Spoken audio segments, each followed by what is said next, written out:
according to my opinion and opinion of many defectors of my caliber, to change the perception of reality of every American to such an extent that despite of the abundance of information, no one is able to come to sensible conclusion. But in reality, the main emphasis of the KGB is not in the area of intelligence at all.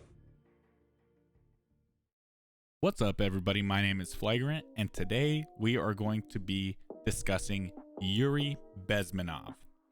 Espionage, sabotage, misinformation, and corruption. The story behind this man is an epic tale of modern warfare that takes place beyond the battlefield. Before we dive into this man's past and why he was used as the center of the Black Ops Cold War teaser trailer that came out this week, I want to thank everyone who has supported me in moving my daily live streams from YouTube to Twitch at Flagrant_. The link will be down in the description below for anyone who wants to stop by, drop a follow, and discuss Cold War with me live. At this time this video drops, I will be there live answering questions and so forth, so if you haven't already, please drop a like on this video and subscribe to the channel so you don't miss any of the upcoming Black Ops Cold War content here on the channel. With all that out of the way, let's talk about the man of the hour, Yuri Bezmenov. Yuri was born in Russia in 1939, and at the age of 17, he attended the KGB-run school where he learned about foreign culture and history. His instructors hoped for him to eventually become an international operative. In 1965, he began working at a state-controlled media organization called RIA Natovci. This is where Yuri began writing propaganda that was designed for foreign distribution.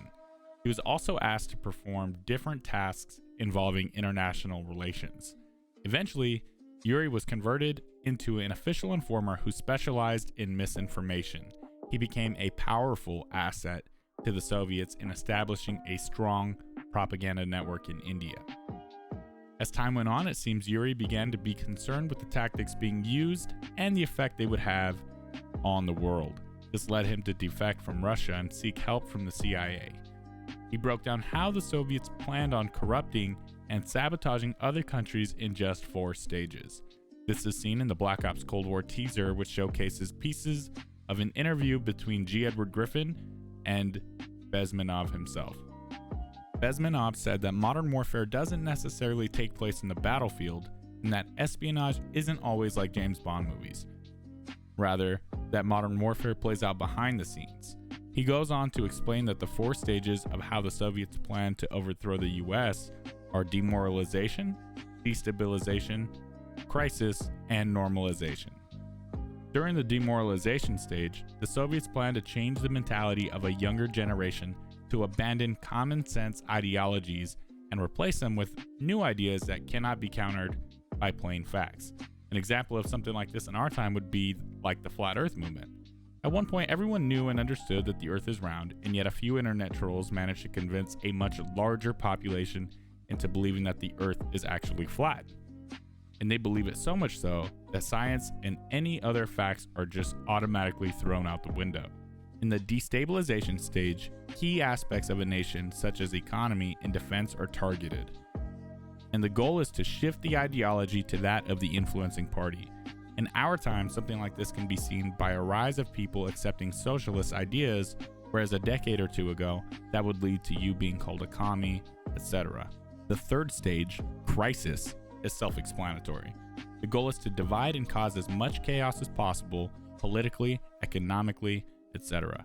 In our time, this can be seen when we found that Russia and other countries were infiltrating our social medias with many bot accounts, troll accounts, etc. that were being used to start fights between different groups of people online and cause even larger separation and division amongst the people. The final stage is normalization. This is where the power structures remain under the control of the best liars who use constant propaganda to convince everyone that they are living in a glorious age of peace and prosperity. The final result of all these stages being complete is that a country repeats this cycle, continuing the ideas of subversion by willfully passing them on to a new generation without outside interference or infiltration from another country. Yuri Bezmenov concludes by warning that the only way to break this cycle is to educate people of these methods that have and are taking place so they can be vigilant about the information they consume. To me, that's just such a crazy story, and the craziest part that this is all real and that this all happened and continues to happen to this day. You can see so many parallels with Yuri's warnings to the events from the 60s to even today. This form of modern warfare is so impactful and important to know the history behind it. To me, this is a brilliant way for Treyarch to bring it all together for the teaser, reminding us that we are still in a Cold War, that modern warfare isn't always a physical battle on the battlefield, and that knowing our history is key. I'm looking forward to the worldwide reveal on Wednesday. I will be live here on this channel then to cover the event, so don't miss out on that. Also, I have a few theories on what might happen during this event, the timeline that the new Black Ops Cold War takes place in, and much more. So if you would like to see a video on all of that, let me know in the comments section below. Thanks so much, and I'll see you in the next video or live stream.